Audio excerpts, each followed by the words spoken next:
Advocate Narendra Joshi YouTube channel और Facebook page पर आपका हार्दिक स्वागत है।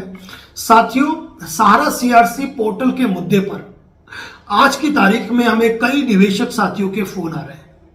कई साथियों के फोन उठाए पाना समयाभाव के कारण संभव नहीं हो पा रहा है, तो वहां पर केवल और केवल निवेशकों की कुछ चर्चाएं हैं जिनके माध्यम से वह अपना समाधान चाहते हैं। तो आज उन्हीं मुद्दों को लेकर, उन्हीं बिंदुओं के लेकर हम बात करेंगे कि सहारा सीआरसी पोर्टल पर 1 करोड़ से अधिक निवेशकों ने अपनी कंप्लेंट फाइल की। पोर्टल के समय जब हमारा स्टार्टिंग वीडियो बना था, हमने पहले ही कह दिया था कि 2-2.5 करोड़ कंप्लेंट आ गई तो बड़ी बात है। अब कंप्लेंट 1 करोड़ ही आई। अब ऐसी कंप्लेंट के मैटर में सभी निवेशकों का भुगतान किया जाना संभव प्रतीत हो रहा है। लेकिन यहां पर निवेशकों के सामने दिक्कत यह आ रही है कि निवेशकों को डेफिशिएंसी के मैसेज आ रहे हैं। वह डेफिशिएंसी के मैसेज प्रत्येक व्यक्ति के लिए अलग अलग है। किसी व्यक्ति को इस प्रकार का मैसेज आ रहा है कि आपके सिग्नेचर मिसमैच है। किसी व्यक्ति को इस प्रकार का मैसेज आ रहा है कि आपके आईटीआर और बैंक स्टेटमेंट चाहिए। किसी व्यक्ति को इस प्रकार का मैसेज आ रहा है कि 1 से अधिक सदस्यता नंबर है तो विचार किया जाना संभव नहीं है। किसी व्यक्ति को इस प्रकार के मैसेज आ रहे हैं कि आपका डाटा जो है वो रिकॉर्ड में है ही नहीं। अलग अलग तरीके के डेफिशिएंसी मैसेज प्रत्येक निवेशकों को पहुंच पा रहे हैं और यह कोई गिनती के 2, 4, 5 नहीं, ऐसे सैकड़ों इन्वेस्टर्स हैं जिनको इस तरीके के डेफिशिएंसी मैसेज आए हैं और वह लोग चिंताओं में हैं और उन्हीं चिंताओं के चलते वह फोन कर रहे हैं। कई लोगों को जब यह मालूम पड़ा कि डेफिशिएंसी में यह मैसेज आया कि आपका रिकॉर्ड तो सारा में है ही नहीं, उन्होंने अपने डॉक्यूमेंट को फर्जी मानकर उन्होंने अपने एजेंटों से, कर्मचारियों से लड़ाई झगड़ा करना शुरू कर दिया, जबकि उन कर्मचारियों और उन एजेंटों ने आपके साथ कोई धोखाधड़ी नहीं की है, उन्होंने अपना काम किया। ये सारी बातें ये प्रमाणित करती है कि सहारा समूह ने अपने काम को पूरी ईमानदारी के साथ, पारदर्शिता के साथ नहीं किया और जब सहारा सीआरसी मैटर में उनको डाटा सुपुर्द करना था तो वह तरीके से डाटा सुपुर्द भी नहीं कर पाए। लोगों ने केवल 45 दिन का नाम सुना और उस 45 दिन को पकड़ के बैठे कि हमको 45 दिन में भुगतान हो जाएगा।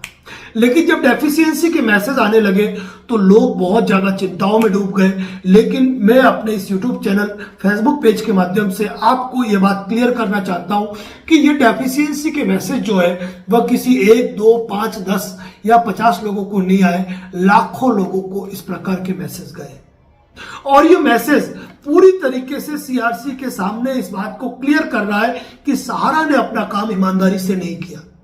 उन्होंने पूरी तरीके से लोगों के साथ धोखाधड़ी की है, उन्होंने लोगों के साथ चीटिंग की है, उन्होंने सीआरसी को भी क्लीन हैंड से अपने डॉक्यूमेंट, अपने डाटा प्रोवाइड नहीं कराया और यही कारण है कि लोगों के साथ इस प्रकार की स्थितियां हुई है।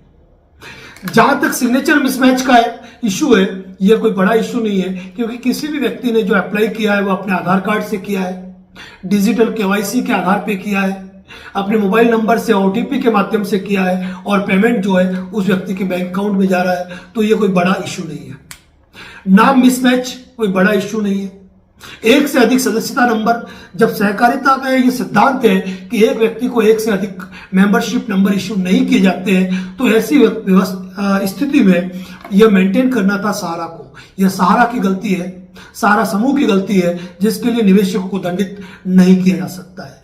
रही बात इनकम टैक्स और आयकर विभाग की, तो इसका एक अपना अलग प्रोविजन है। पब्लिक को जब पैसा मिलेगा तो उस पैसे से कटौती की जा सकती है, यह कोई बड़ा और मेजर इशू नहीं है। और जहां तक सवाल है लोगों के डॉक्यूमेंट्स को फर्जी मानना या फिर उन डॉक्यूमेंट का रिकॉर्ड में नहीं होना, यह भी सहारा निवेशकों की गलती नहीं है। इस मामले में अगर देखा जाए तो अब सीआरसी को संज्ञान लेने की कठोरता के साथ जरूरत है कि आखिर निवेशकों के साथ इतनी बड़ी धोखाधड़ी क्यों हुई। इसका मतलब सीधा सा था कि सहारा समूह द्वारा 2 प्रकार के सॉफ्टवेयर, 2 प्रकार के सिस्टम मैनेज किए जाते थे, जिसमें एक में अलग एंट्री तो दूसरे में अलग एंट्री। यही कारण है कि लोगों को आज डेफिशिएंसी का मुंह देखना पड़ रहा है। लेकिन बात यह है कि जब लाखों निवेशक उस डेफिशिएंसी को दूर नहीं कर पाएंगे तो ऐसी अवस्था में क्या लोगों के जो निवेशक है, क्या उनके क्लेम रिजेक्ट होंगे? बिल्कुल नहीं, बिल्कुल नहीं होना चाहिए कि उनके अधिकारों के साथ कुठाराघात नहीं हो सकता है। क्योंकि अगर यहाँ कोई समस्याएं है, दिक्कतें हैं, तो उनको सुलझाने की जिम्मेदारी सहारा और सीआरसी की है।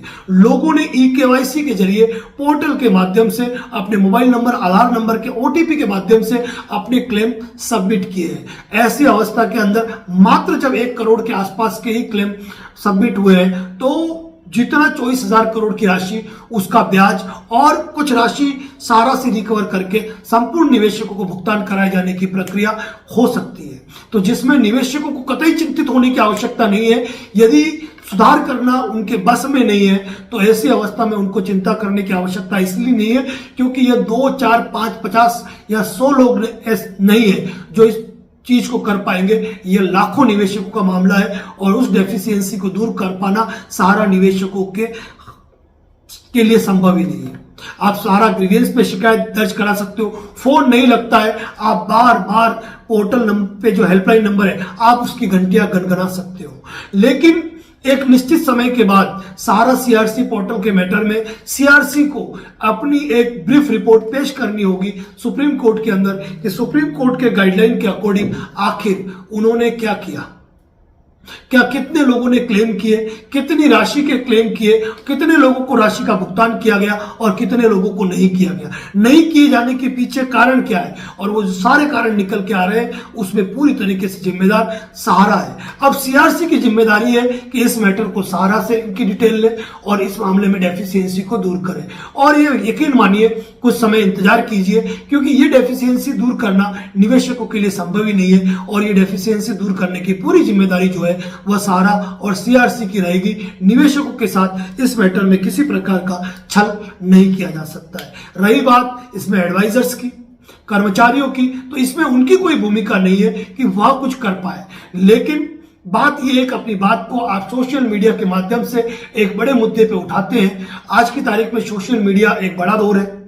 जो भी इन डेफिशिएंसी के मैटर में सहारा सीआरसी को जिम्मेदार मानता है, उनके वीडियो, उनकी पोस्ट को अधिक से अधिक शेयर करें और जनता जनार्दन तक वो पोस्ट पहुंचनी चाहिए और यही आवाज आला कमान तक जानी चाहिए। और आला कमान भी इस चीज को अच्छी तरीके से जानता है, क्योंकि सीआरसी के अंदर जो मैनेज कर रहे हैं वह जज है, उनकी जो जिम्मेदारियां है, जो टीम मैनेज कर रही है वह एक सुलझी हुई टीम है जो इस प्रकार के मामलों में पूरी तरीके से पारंगत है और वह खुद जानती है कि इसमें जो सारा का सारा कसूर है वह निवेशकों का नहीं होकर सहारा का है, कि सहारा ने क्लीन हैंड के साथ अपनी डिटेल जो है वह प्रोवाइड नहीं कराई है सीआरसी को। ऐसे मैटर में सीआरसी की जिम्मेदारी है कि सीआरसी सहारा से उनका डाटा कलेक्ट करे और यदि वह डाटा उपलब्ध नहीं करवा पाते हैं तो जनता द्वारा उपलब्ध करवाए गए डाटा के आधार पर उनको उनकी राशि का भुगतान कराया जाए। यह एक महत्वपूर्ण बात है। रही बात इनकम टैक्स के मैटर की, तो इनकम टैक्स के मैटर में आप अभी कोई पूरी राशि का भुगतान नहीं कर पा रहे हैं। ऐसी अवस्था में राशि के भुगतान के पश्चात यदि इनकम टैक्स डिपार्टमेंट की, आयकर विभाग की कोई राशि वसूल बाकी रहती है तो वह अपने प्रावधानों के तहत वह राशि वसूल करने के लिए स्वतंत्र है और वह अपनी कार्रवाई करेंगे। इसके लिए सीआरसी को चिंतित होने की आवश्यकता नहीं है। वह आयकर विभाग को उनका डाटा प्रेषित कर दे कि उनके द्वारा किस किस व्यक्ति को कितनी कितनी राशि का भुगतान कर दिया गया है। फिलहाल मेरा तमाम निवेशकों से कहना है कि इस मामले में आपको चिंतित होने की, घबराने की आवश्यकता नहीं है और प्लस इस वीडियो को प्रत्येक निवेशक तक, प्रत्येक एडवाइजर तक आपको शेयर करने की जरूरत है कि जिन्होंने पोर्टल पर कंप्लेंट की उन्हें कतई चिंता करने की आवश्यकता नहीं है, क्योंकि पोर्टल के माध्यम से कम सरकार के सामने एक सच्चाई तो आ गई कि आखिर कितने निवेशक हैं जिन्होंने पोर्टल पे अप्लाई कर दिया, कितने निवेशक हैं जिनको राशि का भुगतान करना है और कितना करना है,